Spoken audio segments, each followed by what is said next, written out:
God, the omnipotent God, exhibiting his attributes, his great, his powers and his abilities. And that is what was happening here. And flesh of my flesh shall be called woman, because she was taken out of man. Now this is a man, Adam, trying to sort of define his companion or his spouse at that moment, to see her as the same person as he is, flesh of my flesh, bone of my bone. Okay, welcoming the woman to be a part of his life, and that was it. Till it went to sort of the two of them living their life on the garden, till chapter 3. Now somehow it shows that there was a personal relationship between man and his God, according to the Bible and the presentation here. Now the serpent was more cunning than any other. This is chapter 3, where the animal comes into place. The animal, or the snake, has been seen as a cunning creature. Now is now seen in the picture as one who is going to deceive the woman to sort of disobey, to sort of end up disobeying God, making the woman disobey God, and then ending up that the man had to disobey God, and they all end up disobeying God and doing the contrary, because God put them there, and God specifically told them not to do certain things like eating of a fruit in the garden. Now this fruit that is being stated that they are not meant to eat from this fruit was something which came from God himself, who told them that, okay, if they eat this thing, they will end up dying, and they shouldn't really go to eat the fruit. Now, whether God was telling them the truth or not, I can't. The Bible didn't state that. At the end of the day, why would he lie in the first place? But we also can think of it as God is very much knowing exactly what was going to happen in the future. So we must always think also ahead that God is an omniscient God, and he all knowing all things. So whatever from chapter 3 was going to happen, God must have known. God must have known that Adam and Eve were going to eat the apple.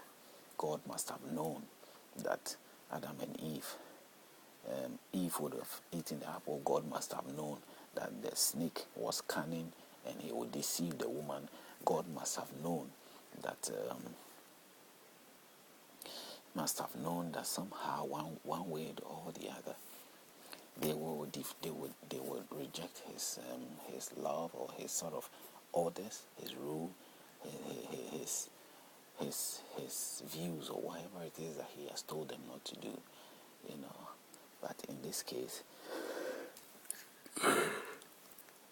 it does not show here, or does not reveal, the pages does not reveal from this section or this, or maybe some other, from whichever section, that God was showing his omniscience in this sense. Now, am I saying it out of my head? No.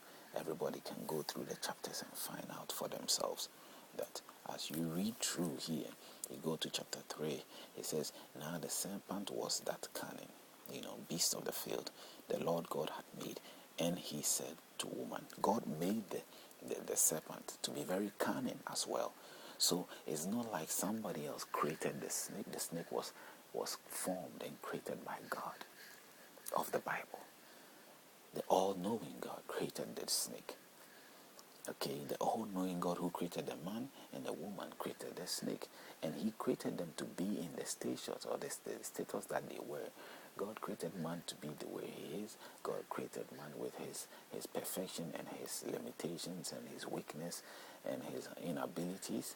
And God created the woman in the same manner, a woman with his inabilities, his perfections, his inaccuracy, or his weakness, his strength, his abilities, his limitations. God created woman and man in that snake in the same manner, with all those things.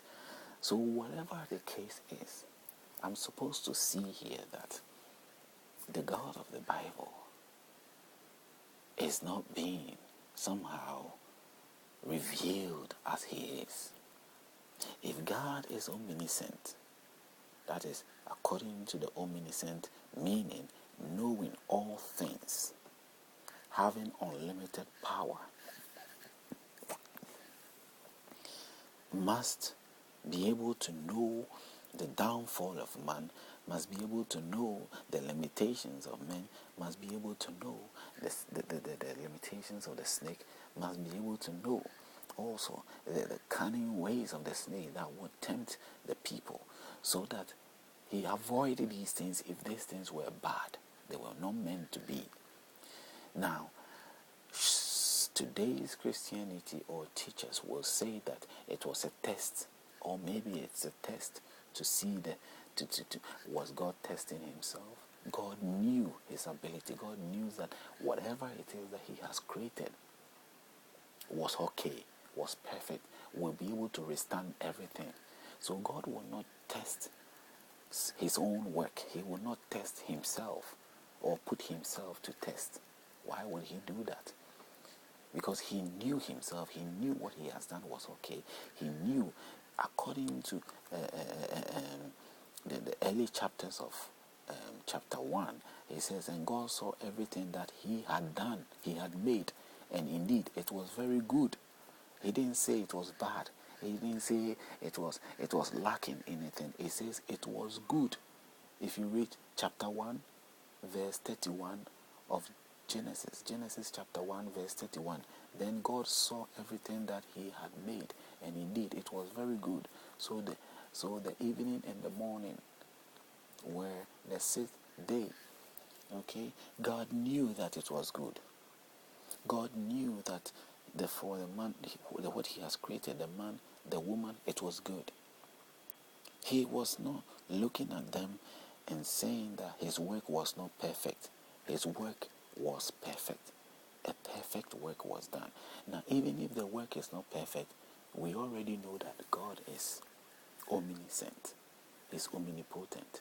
He has got unlimited power. So there is no way that he will go wrong in the beginning of his work. So this part of the Bible that says that God is at the beginning. Now, from what the explanation is or what I have explained, if anybody will go back and think it through, you can see clearly that the book has got complications which bring doubts in the minds of a reader, or any reader that approaches with an open-mindedness. Approaching this book with an open-mindedness, you can clearly see that this cannot straightforward be attributed to an omniscient God or an omnipotent God, or be attributed to one and only true God. It is something which needs to be he needs to be given a serious thought, needs to be considered carefully before any other thing. And this is what I think I expect somehow people to really think through as we go through. Now, from just here, we are not discovering the omnipotent and the omnipotent and the omniscient God in this chapter of 1 and 2, and which is very worrying. Okay, so we go on. Now the cunning, it continues in chapter 3. Now the snake shall not eat. The snake then tells the woman, he said to the woman, has God indeed said, you shall not eat of every tree of the garden? And the woman said to the serpent, we may eat the fruit of the trees of the garden, but of the fruit of the tree which is in the midst of the garden, God has said, you shall not eat it, nor shall you touch it, lest you die. Now, the woman is expressing or repeating what was told or what was said to them. Now, among the snake and the woman is quite understandable, but whatever they were saying